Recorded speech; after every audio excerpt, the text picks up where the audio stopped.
الحمد لله نحمده ونستعينه ونستغفره ونعوذ بالله من شرور أنفسنا وسيئات أعمالنا من يهده الله فلا مضل له ومن يضلل فلا هادي له وأشهد أن لا إله إلا الله وحده لا شريك له وأشهد أن محمدا عبده ورسوله اللهم صل على محمد وعلى آل محمد كما صليت على إبراهيم وعلى آل إبراهيم إنك حميد مجيد اللهم بارك على محمد وعلى آل محمد كما باركت على إبراهيم وعلى آل إبراهيم إنك حميد مجيد أما بعد فقد قال الله تعالى في القرآن العظيم أعوذ بالله من الشيطان الرجيم اتقوا الله الذي تساءلون به والأرحام إن الله كان عليكم رقيبا اتقوا الله وقولوا قولا سديدا يصلح لكم أعمالكم ويغفر لكم ذنوبكم ومن يطع الله ورسوله فقد فاز فوزا عظيما اتقوا الله حق تقاته ولا تموتن إلا وأنتم مسلمون اليوم يئس الذين كفروا من دينكم فلا تخشوهم واخشوني اليوم أكملت لكم دينكم وأتممت عليكم نعمتي ورضيت لكم الإسلام دينا. கண்ணியத்துக்குரிய இல்லாமல்ல அல்லாவின் நல்லடியார்களே, அல்லாவுடைய பேரொருளால் அல்லாவுடைய மார்க்கத்தை அறிந்து கொள்வதற்காக அல்லாவுடைய ஆலய முபாரக்கில் ஜும்மாவை முன்னிட்டு நாம் அமர்ந்திருக்கிறோம். இந்த வாய்ப்பை வழங்கிய இல்லாமல்ல அல்லாவுக்கு அனைத்து புகழும் உண்டாக்குவாங்க. அல்லாஹுடைய தூதருக்கு இறுதி வேதமாக குர்ஆனை அல்லாஹ் வழங்கினார். 23 ஆண்டுகள் குர்ஆனுடைய போதனைகளை மக்களுக்கு போதனை செய்தார்கள். அந்த பாதையில் பல்வேறு நெருக்கடிகளை அவர்கள் எதிர்கொண்டார்கள். அத்தனை நெருக்கடிகளையும் கடந்து தன்னுடைய இறுதி பேருரையில் ஹிஜ்ரி 8ஆம் ஆண்டு அல்லாஹ்வுடைய தூதர் அவர்கள் ஒரு நீண்ட நெடிய உரையை நிகழ்த்தினார்கள். அந்த உரையில் தான் கடந்து வந்த பாதையில் இந்த மனித சமூகத்திற்கு சொன்னவைகளை எல்லாம் அவர்கள் இரத்தின சுருக்கமாக இந்த மக்களுக்கு எடுத்து கூறினார்கள். அந்த காலகட்டத்தில் நபிகள் நாயகம் ஸல்லல்லாஹு அலைஹி வஸல்லம் அவர்களுக்கு அல்லாஹ் 5ஆம் அத்தியாயம் 3ஆம் வசனத்தை இறக்கி வைக்கின்றார். அந்த வசனத்தில் அல்லாஹ் சொல்லக்கூடிய செய்தி என்னவென்றால், அல்யௌம யைஸல்லதீன கஃபரு மின் தீனிக்கும் ஃபலா தக்ஷவ்ஹும் வக்ஷவ்னி அல்யௌம அக்மல்து லக்கும் தீனக்கும் வ அத்மம்து அலைக்கும் நிஅமதி வ ரதீது லக்கும் அல்-இஸ்லாம தீனா. அல்யௌம், இந்த நாள். எந்த நாள்? நபி அவர்கள் அரஃபா பெருவழியில் இருக்கக்கூடிய அந்த நாளில் யைஸல்லதீன கஃபரு மின் தீனிக்கும், நிராகரித்தவர்கள், அன்றைக்கு முஸ்லிமாக இல்லாதவர்கள் அனைவரும் உங்களுடைய மார்க்கத்தை விட்டு நிராசை அடைந்து விட்டார்கள். உங்களுடைய கருத்தை, உங்களுடைய கோட்பாட்டை, சித்தாந்தத்தை அவர்கள் ஏற்கவில்லை. அதிலிருந்து அவர்கள் விலகிவிட்டார்கள். இனி வரக்கூடிய காலங்களில் ஃபலா தக்ஷவ்ஹும் வக்ஷவ்னி, அவர்களுக்கு நீங்கள் அஞ்ச வேண்டாம், எனக்கு மட்டுமே அஞ்சுங்கள், அல்லாஹ்வாகிய எனக்கு மட்டுமே அஞ்சுங்கள். உங்களுடைய மார்க்கத்தை நான் முழுமையாக்கி இருக்கிறேன், எனது அருளை உங்களுக்கு நிறைவாக்கி இருக்கிறேன், உங்களுக்கு இஸ்லாமை நான் மார்க்கமாக அங்கீகரித்திருக்கிறேன் என்று அல்லாஹ் இந்த வசனத்தை இறக்கி வைக்கின்றார். இஸ்லாம் வளர்ந்து வந்த காலத்தில் நபிகள் நாயகம் ஸல்லல்லாஹு அலைஹி வஸல்லம் அவர்களுடைய அந்த உரையில் அவர்கள் குறிப்பிட்டது, இன்றைக்கு இஸ்லாம் முழுமையடைந்திருக்கிறது. எவருடைய கருத்துக்கும், எவருடைய நடவடிக்கைகளுக்கும், போதனைகளுக்கும் இஸ்லாம் இடம் தர போவதில்லை. அது முழுமையாக அல்லாஹ்வால் தரப்பட்டு விட்டது. இந்த கருத்தை ஏற்க மறுக்கின்றவர்கள், இந்த கோட்பாட்டை ஏற்காதவர்கள், இதிலிருந்து அவர்கள் நிராசை அடைந்து போயிருக்கிறார்கள். இது எதற்கு நமக்கு, இந்த சித்தாந்தம் எதற்கு, இந்த நடைமுறை எதற்கு என்று அவர்கள் நிராசை அடைந்திருக்கிறார்கள். ஆனால் இந்த வழி இருக்கிறதே, இந்த மார்க்கம் இருக்கிறதே, நெறி இருக்கிறதே, இது முழுமையடைந்து விட்டது. இனி உலகில் மனிதன் பிறந்து சாகும் வரை அவனுக்கு இது நிறைவான ஒரு போதனையாக, வழிகாட்டுதலாக, அவனை பண்படுத்தக்கூடியதாக இது இருக்கும் என்று அல்லாஹ் சுப்ஹானஹு வ தஆலா இந்த வசனத்தின் மூலமாக சுட்டிக்காட்டுகிறான். 48ஆம் அத்தியாயம் 28ஆம் வசனத்தில் அல்லாஹ் குறிப்பிடுகிறான், ஹுவல்லதி அர்ஸல ரசூலஹு பில் ஹுதா வ தீனில் ஹக். அவன்தான் தனது தூதரை நேர்வழியுடனும் சத்திய மார்க்கத்தை கொண்டும் அவன்தான் அனுப்பினான்.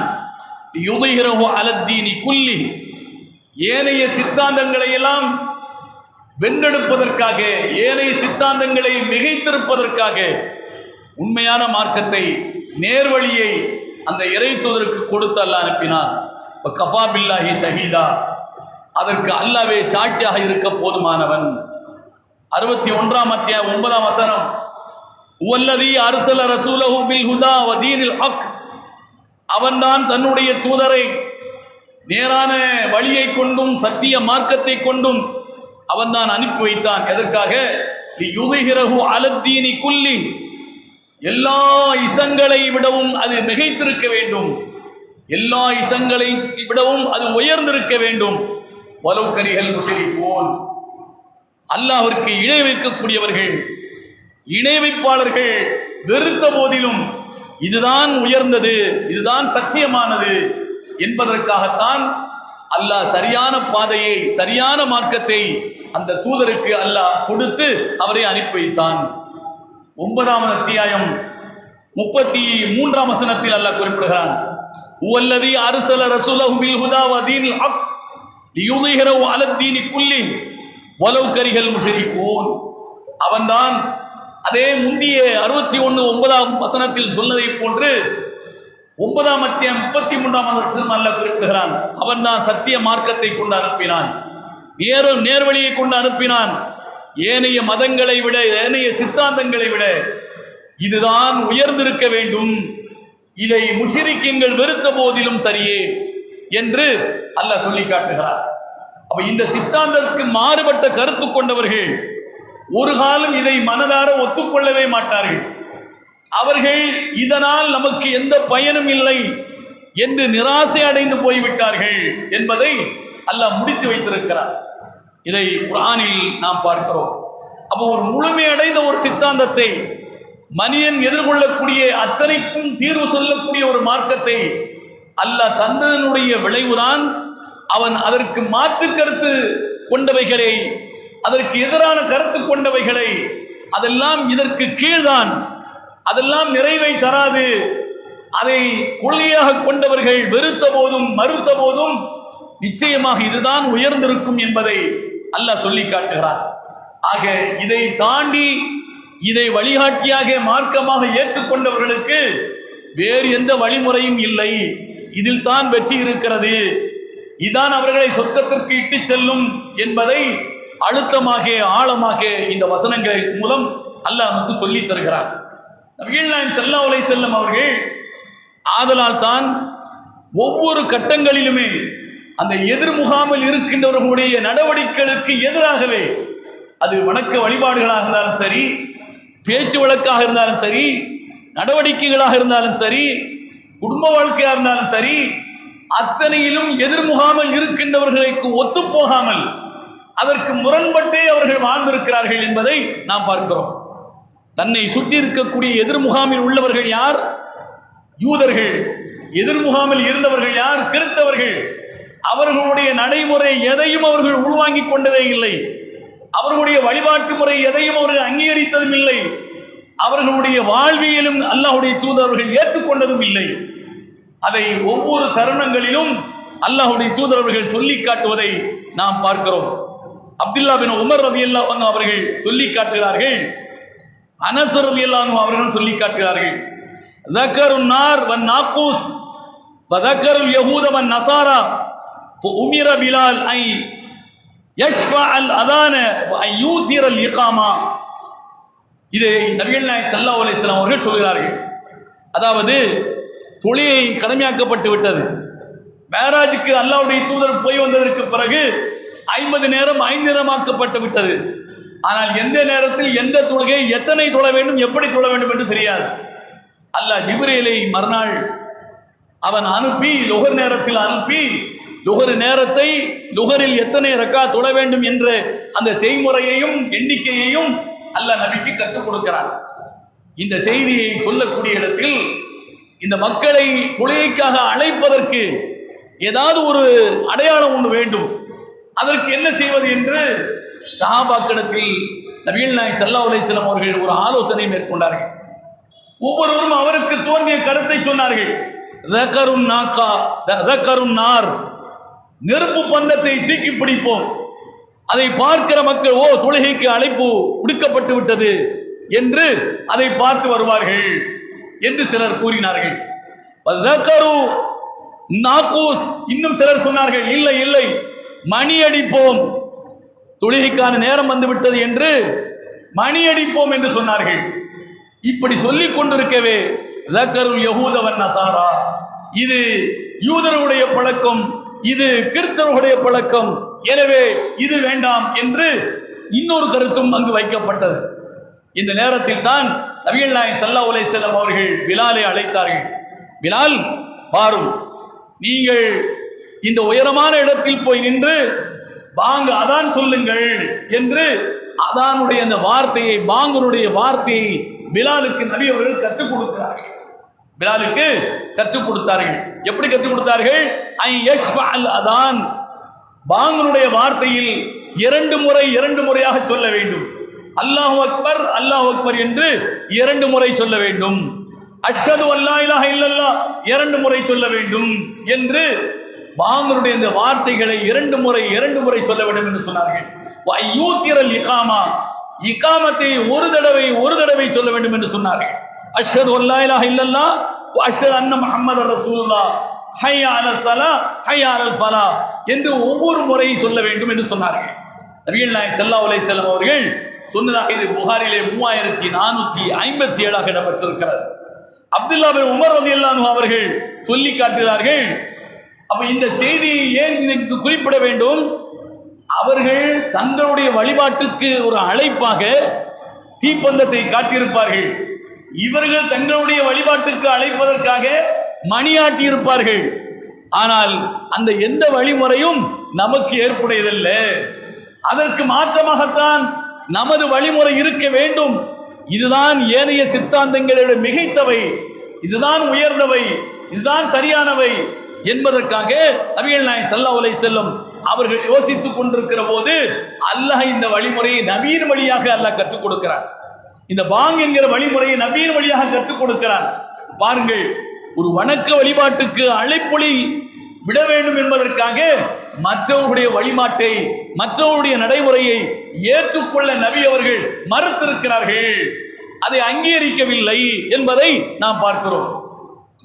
அதாவது ஒரு செயல், அந்த செயலை எப்படி செய்ய வேண்டும், எதற்காக செய்ய வேண்டும், யார் இப்படி நடந்திருக்காங்க, அதற்கு மாற்றமாக நடக்க வேண்டும் என்றெல்லாம் யோசித்து வழிகாட்டி இருக்கிறார்கள்.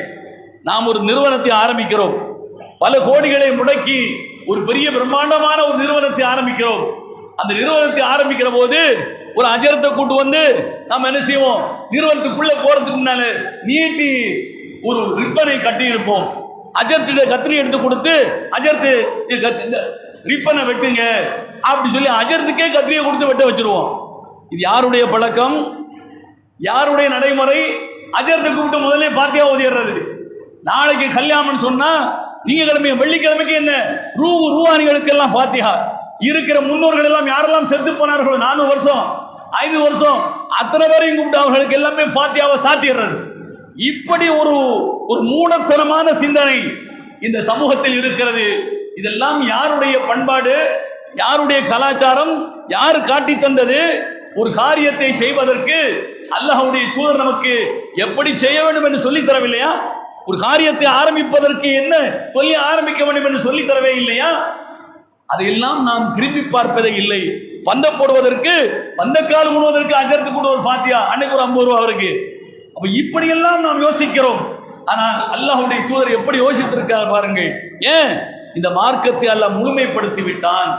லியுலிஹிரஹு அலத்தீனி குல்லி, ஏனைய மார்க்கத்தை விட இதுதான் உயர்ந்ததாக இருக்க வேண்டும், இதுதான் சத்திய மார்க்கம், இதுதான் உண்மையானது என்பதை நிலைநிறுத்தியிருக்கின்றார்கள் என்பதை நாம் பார்க்கிறோம். அடுத்து பாருங்கள், நபிகள் நாயகம் ஸல்லல்லாஹு அலைஹி வஸல்லம் அவர்கள் சொல்லக்கூடிய செய்தி முஸ்லிமில் 1512 இடம்பெற்றிருக்கிறது.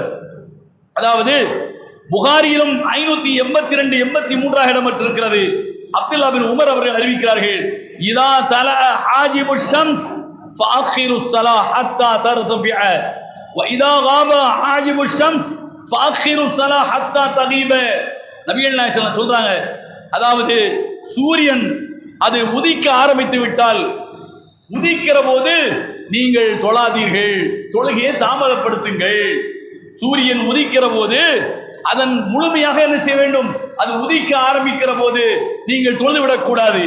அது முழுமையாக உதித்ததற்கு பிறகு நீங்கள் தொழ வேண்டும், தொழுகையை தாமதப்படுத்த வேண்டும். அதே போன்று மறைகிற போது தொழாதீர்கள், நன்றாக மறைந்த பிறகு தொழுவுங்கள் என்று நபிகள் நாயகம் ஸல்லல்லாஹு அலைஹி வஸல்லம் அவர்கள் சொல்லக்கூடிய செய்தி புகாரில் இருக்கிறது. முஸ்லிமில் 1512 இருக்கிறது. ஏன் இப்படி நபி அவர்கள் சொன்னார்கள்? சூரியன் உதிக்கிற போது தொழாதீர்கள், சூரியன் மறைகிற போது தொழாதீர்கள், சூரியன் உச்சியில் இருக்கிற போது தொழாதீர்கள் என்று ஏன் சொன்னார்கள்? அதற்கான காரணத்தை அந்த முஸ்லிம் வரக்கூடிய செய்தியிலே பார்க்கிறோம். பலா ஃபகுல்து யா நபி அல்லாஹ் அக்பிர்னி அம்மா அல்லமக்கல்லாஹு வஅஜஹலுஹு அக்பிர்னி அனிஸ் ஸலாத். நபிகள் நாயகம், இது ஒரு நீண்ட நெடிய ஒரு ஹதீஸ். இது முஸ்லிமில 1512 இடம்பெற்றிருக்கிறது. அதாவது அம்ர் இப்னு அபஸா என்கிற ஒரு நபி தோழர் சொல்லி காட்டுகிறார், நான் அறியாமை காலத்தில் வாழ்ந்து வந்தேன். மக்காவில் யாரோ ஒரு புதிய ஒரு செய்தியை சொல்ல நான் கேட்டேன்.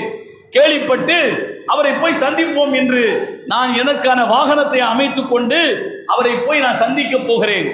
அப்படி சந்திக்க போகிற போது, ஏன் அவரை சந்திக்க போகிறேன்? நான் சார்ந்திருக்கிற இந்த சமூகம் மூட பழக்க வழக்கங்களில் மூடி கிடக்கின்றன. சிலை வழிபாட்டையே அவர்கள் வழிபாடாக கொண்டிருக்கிறார்கள். இது எனக்கு ஒரு வகையான வெறுப்பை கொடுத்தது, இது சரியில்லை என்று தோன்றியது.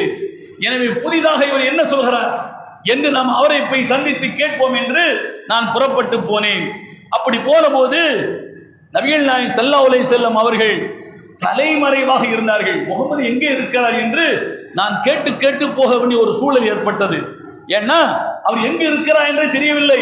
ஆனால் அப்படி ஒருவர் இருக்கிறார், ஏதோ ஒன்றை சொல்கிறார் என்று மட்டும் எனக்கு கிடைத்தது. அவரை சந்திக்க வேண்டும் என்று நான் போகிறேன்.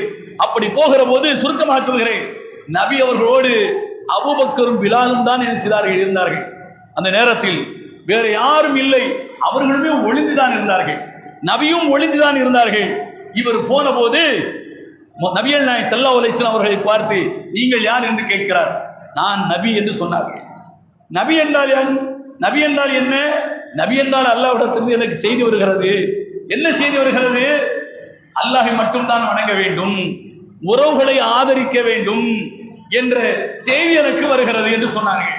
அப்படியா, நானும் ஏற்றுக்கொள்கிறேன், அந்த செய்தியை நானும் ஏற்றுக்கொள்கிறேன், நானும் முஸ்லீமாகிறேன் என்று அவர் சொன்னார். நபிகள் நாயகம் சொன்னார்கள், இந்த நிலைமையை பார்த்தாயா, நானும் ஒத்த ஒருவன், என்னோடு 2 பேர் தான் இருக்கிறார்கள், வேறு எந்த சமூகம் இல்லை. இப்படிப்பட்ட சூழலில் நானும் மறைந்துதான் இருந்து கொண்டிருக்கிறேன். நீ 4வதாக வந்து சேர்ந்தால் உனக்கு என்ன நடக்கும் என்ற உத்தரவாதம் எனக்கு தெரியாது.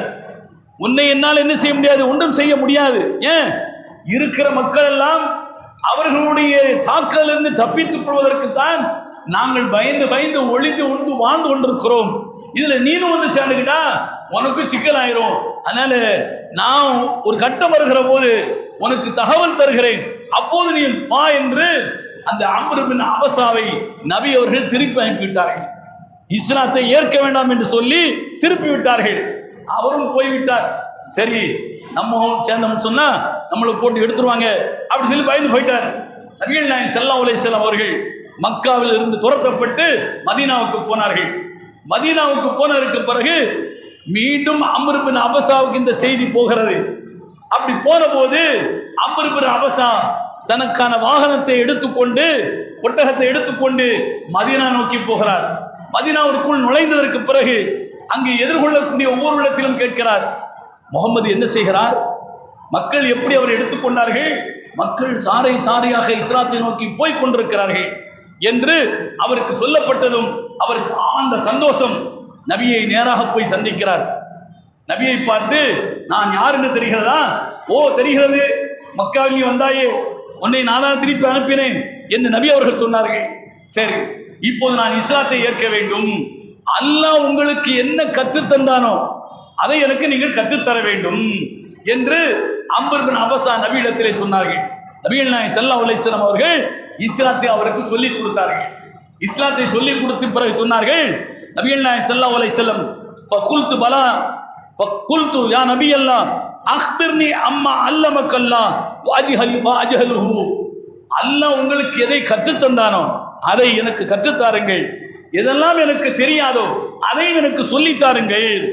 அக்பிர்னி அனிஸலா, தொழுகையை பற்றியும் எனக்கு சொல்லித்தாருங்கள் என்று அம்ர் பின் அபஸா நபியிடத்தில் கேட்டார்கள்.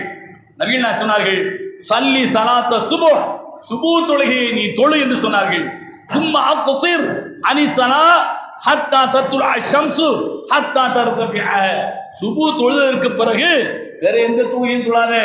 சூரியன் உதிக்கிறவரை, சூரியன் நல்ல உதிக்கிறவரை வேற எந்த தொழுகையும் என்ன செய்யாத, தொழாத என்று சொன்னார்கள். ஏன்? ஃபஇன்னஹா தத்லு ஹைன தத்லு பைன கர்னை ஷைத்தான். அந்த சூரியன் ஷைத்தானுடைய இரண்டு கொம்புகளுக்கு இடையில் உதிக்கிறது. ஷைத்தானுடைய இரண்டு கொம்புகளுக்கு இடையில் உதிக்கிறது. வஹைனைதின் யஸ்ஜுது லஹல் குஃபார். அப்படி இரண்டு கொம்புகளுக்கு இடையில் உதிக்கிற நேரத்தில் குஃபார்கள், இறை மறுப்பாளர்கள், இணை வைப்பாளர்கள் அந்த சூரியனை வழிபாடு செய்கிறார்கள், சூரியனை வணங்குகிறார்கள். அதனால் உதிக்கிற நேரத்தில் நீங்கள் சுபு தொழ வேண்டாம், வேற எந்த தொழுகையும் தொழ வேண்டாம். நன்றாக உதித்து முடித்ததற்கு பிறகு வேறு எதுவும் தொழுவதாக தொழுங்கள், சுபுகை தொழுங்கள் என்று நபிகள் நாயகம் ஸல்லல்லாஹு அலைஹி வஸல்லம் அவர்கள் சொல்லி காட்டுகிறார்கள். பாருங்கள், ஒரு தொழுகை அல்லாஹ்வுக்காக தொழ வேண்டும். அந்த தொழுகையை சூரியன் உதிக்கிற நேரத்தில் தொழ வேண்டாம் என்று சொன்னார்கள். உச்சியில் இருக்கிற நேரத்தில் தொழ வேண்டாம் என்று சொன்னார்கள். மறைகிற நேரத்தில் தொழ வேண்டாம் என்று சொன்னார்கள். ஏன் சொன்னார்கள்? காபிர்கள், இறை மறுப்பாளர்கள், இணை வைப்பாளர்கள் அந்த நேரத்தில் சூரியனை வழிபாடு செய்கிறார்கள். அப்போ நீங்கள் என்ன செய்யாதீங்க, அல்லாஹ்வை வணங்க வேண்டாம், அந்த நேரத்தில் நீங்கள் அல்லாஹ்வை வணங்கவே வேண்டாம் என்று நபிகள் நாயகம் ஸல்லல்லாஹு அலைஹி வஸல்லம் அவர்கள் அந்த தோழருக்கு கற்றுக் கொடுத்தார் என்கிற செய்தியை முஸ்லிமிலே பார்க்கிறோம். புதிதாக வந்த ஒருவருக்கு, ஏற்கனவே சிலை வழிபாட்டின் மீது ஆழமான வெறுப்பு கொண்ட ஒருவர் இஸ்லாத்துக்கு வந்ததற்கு பிறகு இஸ்லாத்துடைய அந்த வணக்க வழிபாட்டு நடைமுறையை மிக தெளிவாக நபிகள் நாயகம் ஸல்லல்லாஹு அலைஹி வஸல்லம் அவர்கள் அந்த தோழருக்கு சுட்டி காட்டினார்கள், சொல்லிக் கொடுத்தார்கள். காரணம், நாம் அதிலிருந்து வேறுபட்டவர்கள், நாம் அதை விட ஒரு உயர்ந்த சித்தாந்தத்தை கொண்டவர்கள். இதுதான் ஏனைய சித்தாந்தங்களை விட, மதங்களை விட, மார்க்கத்தை விட, கோட்பாட்டை விட இதுதான் சரியானது, உண்மையானது. அதற்கு மாற்றமாகத்தான் நாம் வழிபாட்டிலும் இருக்க வேண்டும் என்பதை நபிகள் நாயகம் ஸல்லல்லாஹு அலைஹி வஸல்லம் அவர்கள் அந்த தோழருக்கு புரிய வைத்தார்கள். இறுதியாக ஷத்தாத் இப்னு அவுஸ் அவர்கள் அறிவிக்கக்கூடிய ஒரு செய்தி, இது அபூதாவில் இடம்பெற்றிருக்கிறது. காலிஃபுல் யஹூத் ஃபஇன்னஹும் லா யுஸல்லூன ஃபீ நிஆலிஹிம் வலா ஹிஃபாஃபிஹிம். நபிகள் நாயகம் ஸல்லல்லாஹு சொல்கிறார்கள், யூதர்களுக்கு மாறு செய்யுங்கள், யூதர்களுக்கு மாறு செய்யுங்கள். நீங்க தொழுகிற போது செருப்பணிந்து தொழுங்கள். ஃபஇன்னஹும் லா யுஸல்லூன அலா நிஆலிஹிம். அவர்கள் செருப்பு போட்டுக்கொண்டு தொழ மாட்டார்கள். வலா யுஸல்லூன அலா ஹிஃபாஃபிஹிம். அவர்கள் காலுறை அணிந்து கொண்டு தொழ மாட்டார்கள். நீங்கள் செருப்பணிந்து தொழுவுங்கள் என்று நபிகள் நாயகம் ஸல்லல்லாஹு அலைஹி வஸல்லம் சொல்கிறார்கள். இப்போ எல்லா நேரமும் செருப்பு போட்டு தொழணுமா? இல்ல, என்னைக்காவது ஒரு நாளைக்கு என்ன செய்யுங்க, செருப்பு போட்டு தொழுங்க. இப்போ ஜனாசா தொழுக தெருக்கள் இப்ப நடத்தப்படுகிறது, செருப்பு கலத்தி போட்டு தான் தொழணும் அவசியம் இல்லை, செருப்பு போட்டுக்கொண்டு என்ன செய்யலாம், தொழுது கொள்ளலாம். யூதர்கள் செருப்பில்லாமல் இறை வழிபாட்டை செய்வார்கள், செருப்பில்லாமல் காலுறை இல்லாமல் அவங்க என்ன செய்வாங்க, வழிபாடு செய்வார்கள். அதுக்கு மாற்றமாக செய்யுங்க. வழிபாட்டிலும் கூட யூதர்களுக்கு மாற்றமாகத்தான் நம்முடைய வழிபாட்டை அமைத்துக் கொள்ள வேண்டும், அமைத்துக் கொண்டார்கள் என்பதை இந்த செய்திகள் நமக்கு உணர்த்துகின்றன. எனவே இஸ்லாம் மார்க்கம் என்பது ஏனைய மார்க்கத்தை விட, கோட்பாட்டை விட உயர்ந்தது, சத்தியமானது என்பதை இந்த செய்திகள் மூலமாக நாம் புரிந்திருக்கிறோம். புரிந்து செயல்படுகின்ற நன்மக்களாக அல்லாஹ் உங்களை முன்னையும் ஆக்கிருவானாக. வாஹர் அல்ஹம்துலில்லாஹி ரப்பில் ஆலமீன்.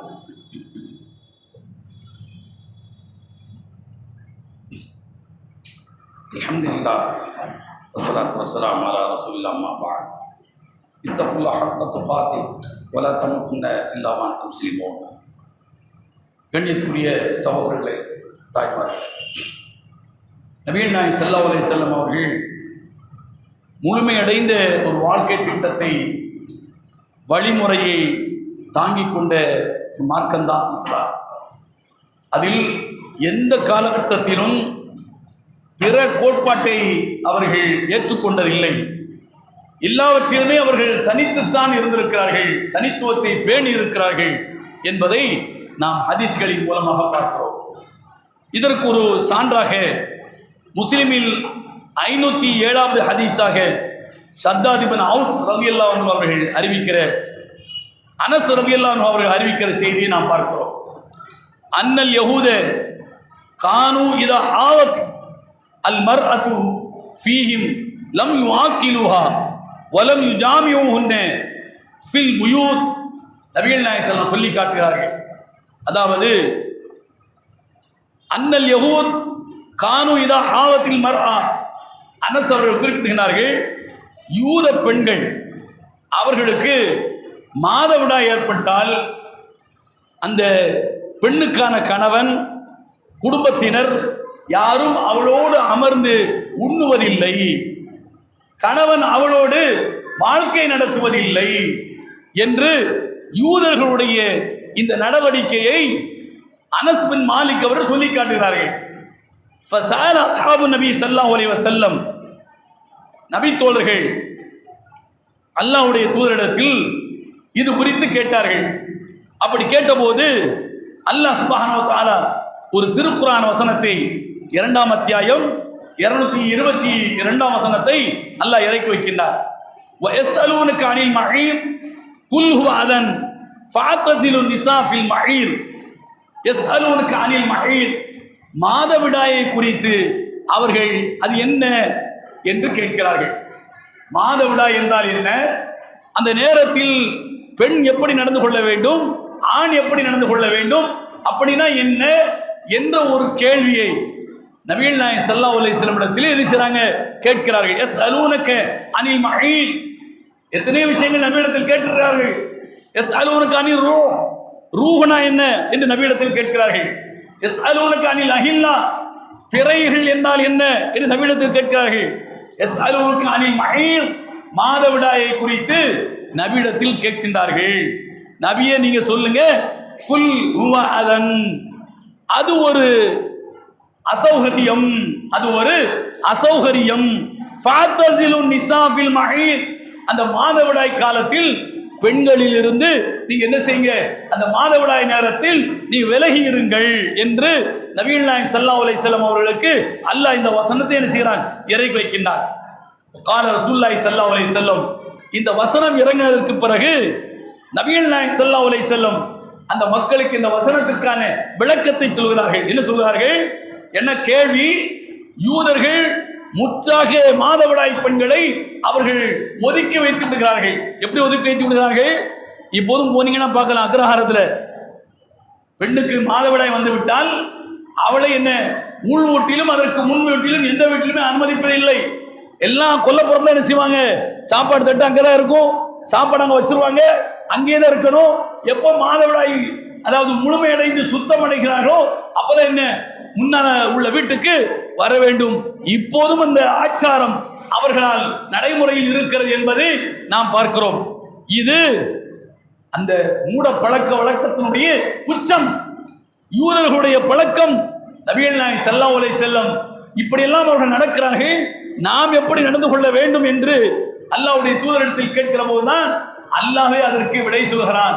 அது ஒரு அசௌகரியம், மாதம் மாதம் பெண்களுக்கு ஏற்படக்கூடிய ஒரு அசௌகரியம், அந்த நேரத்தை மட்டும் நீங்கள் பெண்களிடத்தில் உறவு கொள்ளுவதை தவிர்த்துக் கொள்ளுங்கள் என்று அல்லாஹ் இந்த வசனத்தை இறக்குகிறான். நபிகள் நாயகம் ஸல்லல்லாஹு அலைஹி வஸல்லம் அவர்கள் சொல்கிறார்கள், இஸ்னவு குல்ல ஷைஇன் இல்ல நிக்காஹ் என்று சொல்கிறார்கள். நிக்காஹை தவிர, உறவு கொள்வதை தவிர மற்ற அனைத்து விஷயங்களிலும் அந்த பெண்களோடு நீங்கள் வாழ்ந்து கொள்ளுங்கள். முற்றாக அவளை அந்த புறத்தில், கொல்லைப்புறத்தில் அவளை ஒதுக்கி வைத்து விட வேண்டாம் என்று நபிகள் நாயகம் ஸல்லல்லாஹு அலைஹி வஸல்லம் அவர்கள் சொல்லி காட்டினார்கள். பலக தாலிக்கல் யஹூத். அடுத்து பாருங்க, இந்த செய்தி யூதர்களுக்கு போகிறது. முகமது இப்படி சொல்லி இருக்கிறார். முகமது அந்த நேரத்தில் பெண்களிடத்தில் உறவு மட்டும்தான் கொள்ளக்கூடாது, மற்றபடி கூடி குலாவலாம், அமர்ந்து உண்ணலாம், பழகலாம், போகலாம், வரலாம் என்ற இந்த கருத்தை முகமது சொல்லி இருக்கிறார் என்று யூதர்களுக்கு கிடைத்த போது அந்த யூதர்கள் சொன்னார்கள், மா யுரிது ஹாதர் ரஜுல் அன் யதஅ மின் அம்ரினா ஷைஅன் இல்லா ஹாலஃபனா ஃபீஹி. இந்த ஆளு நம்ம பழக்க வழக்கங்கள் எதையுமே விடாமல் எல்லாவற்றுக்குமே முரணாகவே என்ன செய்கிறார் இருக்கிறார், எல்லாவற்றுக்குமே மாற்றமாக நடக்க வேண்டும் என்று நினைக்கிறார் என்று யூதர்கள் பேசிக் கொண்டார்கள். உசைத் இப்னு ஹுலைர் என்கிற ஒரு தோழர், அப்பாத் இப்னு பிஷர் இன்னொரு தோழர், இந்த ரெண்டு பேரும் ரசூலுல்லாஹ்ட்ட வர்றாங்க. கால யா ரசூலல்லாஹ் இன்னல் யஹூத் தக்கூலு கதா வ கதா. யூதர்கள் இப்படி எல்லாம் பேசிக் கொள்கிறார்கள், இப்படி எல்லாம் பேசிக் கொள்கிறார்கள். எப்படி பேசிக் கொள்கிறார்கள்? முகமது என்ன எப்படி இருக்காரு, அவருக்கு விவரமே தெரியாதா? நாம என்ன சொன்னாலும் அதுக்கு நேர் மாற்றமா சொல்ல நினைக்கிறாரு, நாம என்ன செய்தாலும் அதுக்கு மாற்றமா செய்ய நினைக்கிறாரு என்றெல்லாம் தவறாக உங்களை பற்றி பேசிக் கொள்கிறார்கள் என்று இந்த இரண்டு தோழர்களும் நபியிடத்தில் வந்து சொன்னார்கள். பலா துஜாமிய உன்ன பலா நுஜாமிய உன்ன, நாம் அந்த பெண்களோடு உறவாடாமல் இருந்தால் என்ற இப்படி அந்த யூதர்கள் இருப்பதை போன்று மாதவிடாய் நேரத்தில் பெண்களிடத்தில் நாமும் உறவாடாமல் அவர்களை ஒதுக்கி வைத்தால் என்ன என்று இந்த இரண்டு சஹாபாக்களும் நபியிடத்தில் சொன்னார்கள். ஏன் தப்பு தப்பா பேசுறாங்க, கேட்க முடியல, நாம இப்படி இருந்தா என்ன என்று அந்த அவதூறு பேச்சுக்கு ஒரு தீர்வாக இப்படி நடந்தால் என்ன என்று அந்த ரெண்டு தோழர்கள் நபியிடத்தில் சொன்னார்கள். ஃபதகய்யர வஜ்ஹு ரசூலுல்லாஹி ஸல்லல்லாஹு அலைஹி வஸல்லம், நபி அவர்களுடைய முகம் அப்படியே சிவந்து விட்டது. ஹத்தா தனன்னா அன் கத் வஜத அலைஹிமா, அந்த ரெண்டு பேரையும் அல்லாஹ்வுடைய தூதர் அவர்கள் எதிர்த்தாக்கல் நடத்தி விடுவார்களோ என்று பயப்படுகிற அளவிற்கு நபி அவருடைய முகம் சிவந்து போய்விட்டது. அந்த ரெண்டு பேரும் பார்த்தாங்க, ஐயையோ முகமது அவருடைய முகம் அப்படி நிறமாறி போச்சு, நாம கேட்டது அவருக்கு சைக்கிள், இங்க இருந்தோம்னு சொன்னா நமக்கு அது ஆபத்தா முடிஞ்சிடும், நம்ம இடது காலி பண்ணி போயிடுவோம் என்று அந்த ரெண்டு சஹாபாக்கள் நினைச்சாங்க.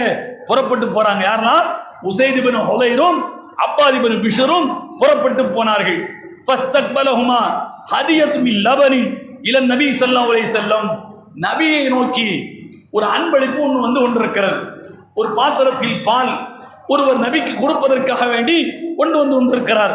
ஃபஅர்ஸல ஃபி ஆசாரிஹிமா, நபிகள் நாயகம் ஸல்லல்லாஹு அலைஹி வஸல்லம் அந்த பாலை வாங்கி அந்த ரெண்டு பேரும் திரும்பி போனாங்கல்ல, எப்பாண்டா இந்த போய்கிட்டு இருக்காங்க பாரு, அந்த ரெண்டு பேர்ட்ட கொண்டு இந்த பாலை கொடு என்று நபிகள் திருப்பி அனுப்பினார்கள். ஃபஸகாஹுமா ஃபஅரஃபா அல்லம் யஜிது அலைஹிமா, அந்த பாலை குடித்து விட்டு அந்த ரெண்டு தோழர்களும் அல்லாஹ்வுடைய தூதருக்கு பால் தந்தாங்க. கோபம் தணிந்து விட்டது. நாம சொன்னதை அவங்க ஏதோ ஒரு பொருட்டாக எடுத்துக்கொள்ளவில்லை. சரி, இத்தோடு நம்ம தப்பித்தோம், பிழைத்தோம் என்று சஹாபாக்கள் அந்த ரெண்டு பேரும் எண்ணினார்கள் என்கிற செய்தியை முஸ்லிமில் 507வது ஹதீஸாக பார்க்கிறோம். இப்ப பாருங்கள், ஒரு நடவடிக்கை, ஒரு வாழ்வியல் சார்ந்த, குடும்ப வாழ்க்கை சார்ந்த ஒரு பழக்கம், அந்த பழக்கத்தை கூட அது நமக்கு விரோதமானது. நம்ம மார்க்கம் என்பது தெளிவானது, சத்தியமானது. அதில் இப்படி சொல்லி தரப்பட்டிருக்கிற போது அதற்கு மாற்றமாக எவர் எப்படி இருந்தால் என்ன, நாம் அதற்கு மாற்றமாகத்தான் இருக்க வேண்டும் என்று நபிகள் நாயகம் ஸல்லல்லாஹு அலைஹி வஸல்லம் அவர்களுக்கு அல்லாஹ் வழிகாட்டி இருக்கிறான் என்கிற இந்த செய்தியை பார்க்கிற போது நாம் எப்படி இருக்கிறோம்? பிறமத கலாச்சாரத்தை அப்படியே உள்வாங்கி கொண்டிருக்கிறோமா?